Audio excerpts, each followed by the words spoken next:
இப்போ நான் இந்த டிஷ் செய்யறதுக்கு 1/2 kg போல சிக்கனை வந்து நல்லா வாஷ் பண்ணி எடுத்திருக்கேன். இப்போ இந்த சிக்கன்ல ஒரு 1/4 டீஸ்பூன் போல மஞ்சள்தூள் சேர்த்துக்கலாம்.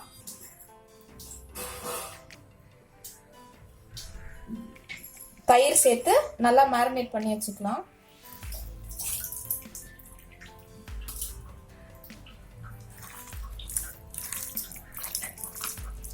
வேற சிக்கன்ல எந்த மசாலாவும் போட தேவையில்லை. இப்போ அதை ஒரு மூடி போட்டு மூடி வச்சிடலாம். அடுத்து ஒரு மிக்சர் ஜார்ல வந்து ஒரு கைப்பிடி அளவுக்கு புதினா, கூடவே ஒரு கைப்பிடி அளவுக்கு கொத்தமல்லி, அடுத்து 2 பச்சை மிளகாய், இது எல்லாத்தையும் சேர்த்து நல்லா ஒரு ஃபைன் பேஸ்டா அரைச்சிக்குவோம்.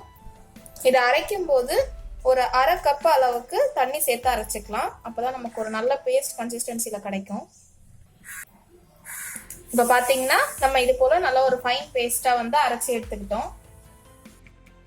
இப்ப அடுத்து அடுப்புல வந்து ஒரு பேன் வச்சிருக்கோம். அது வந்து நல்லா ஹீட் ஆனதும் நான் பேன்ல ஒரு 3 ஸ்பூன் போல எண்ணெய் சேர்த்துக்கிறேன்.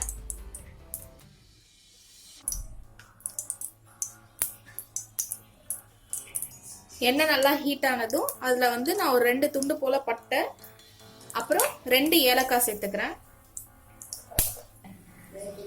இப்ப அடுத்து இது நல்லா பொரிஞ்சதும் நான் வந்து ஒரு 3 வெங்காயம் மீடியம் சைஸ்ல இருக்கிறது இது போல நீல வாக்குல வந்து ஸ்லைஸ் பண்ணி வச்சிருக்கேன். இதையும் இந்த எண்ணெயில சேர்த்துடலாம். அடுத்து இது கூடவே ஒரு 1/2 டீஸ்பூன் போல உப்பு சேர்த்துக்கிறேன், வெங்காயம் சீக்கிரமா வதங்குறதுக்காக. ஒரு 5 நிமிஷம் போல வெங்காயம் நல்லா வதங்கட்டும். ஸோ இப்போ பார்த்தீங்கன்னா வெங்காயம் வந்து ஓரளவுக்கு நல்லாவே வதங்கிருச்சு. இந்த ஸ்டேஜ்ல 1/2 ஸ்பூன் போல இஞ்சி பூண்டு பேஸ்ட் சேர்த்துக்கோங்க. இஞ்சி பூண்டு பேஸ்டோட பச்சை வாசனை வந்து போகணும்.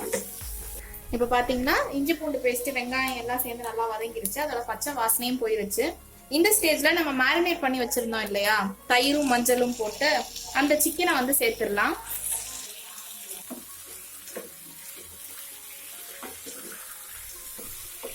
இப்போ இந்த சிக்கன்ல வந்து ஒரு ஸ்பூன் போல மிளகாய் தூள், 1/4 டீஸ்பூன் மஞ்சள் தூள், தேவையான அளவு உப்பு, இது எல்லாத்தையும் சேர்த்து ஒரு தடவை நல்லா பெரட்டிடலாம். இந்த ரெசிபி செய்யறதுக்கு நீங்க வந்து தக்காளி ஆட் பண்ண வேண்டாம். ஏன்னா நம்ம வந்து கிரீன் மசாலா சேர்க்கறதுனால தக்காளி நீங்க ஆட் பண்ணீங்க அப்படின்னா அந்த அளவுக்கு உங்களுக்கு கலர் கொடுக்காது. இப்ப இத சிக்கனை வந்து ஒரு 2ல இருந்து 3 நிமிஷம் போல மூடி போட்டு வச்சிருவோம். ஸோ சிக்கன் வந்து அதோட தண்ணியை வந்து கொஞ்சம் ரிலீஸ் பண்ணும். ஸோ இப்போ பாத்தீங்கன்னா ஒரு 3 நிமிஷம் போல ஆயிடுச்சு. சிக்கன் வந்து நல்லா வந்து தண்ணி ரிலீஸ் பண்ணிருக்கு. இந்த ஸ்டேஜ்ல நீங்க அரைச்சு வச்சிருந்த அந்த கிரீன் பேஸ்ட்டை ஆட் பண்ணிக்கோங்க. ஸோ நீங்க இந்த மசாலா சேர்த்ததுமே உங்களுக்கு ஒரு நல்ல ஃப்ளேவர் கிடைக்கும். ஸோ இப்போ மறுபடியும் வந்து மூடி போட்டு ஒரு 5 மினிட்ஸ் போல குக் பண்ணி எடுத்தா போதும், சிக்கன் அதுக்குள்ள ரெடி ஆயிடும். ஸோ இப்போ பார்த்தீங்கன்னா ஒரு 5 to 7 மினிட்ஸ் வந்து ஆயிருச்சு. நம்ம இப்போ எப்படி இருக்குன்னு திறந்து பார்த்துடலாம். ஸோ வாவ், எவ்வளோ நல்ல ஒரு கிரீனிஷ் கலர்ல நல்லா இந்த கிரேவியோட ஜெல்லா இருக்குன்னு பாருங்க. நல்லா எண்ணெய் எல்லாம் பிரிஞ்சு வந்திருக்கு.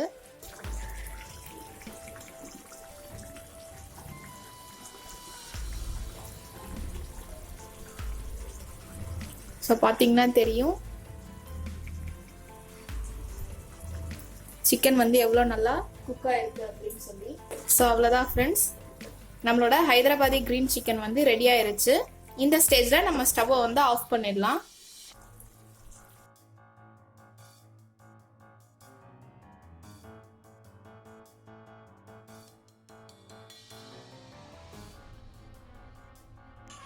ஸோ அவ்வளோதான் ஃப்ரெண்ட்ஸ், நல்லா ஹாட் அண்ட் ஸ்பைசியான ரொம்பவே ஈஸியாக சிம்பிளாக வீட்லேயே செய்யக்கூடிய ஹைதராபாதி கிரீன் சிக்கன் கிரேவி வந்து ரெடி ஆயிருச்சு. கண்டிப்பாக நீங்களும் இதை உங்கள் வீட்டில் ட்ரை பண்ணி எப்படி இருக்குன்னு எனக்கு ஃபீட்பேக் சொல்லுங்கள்.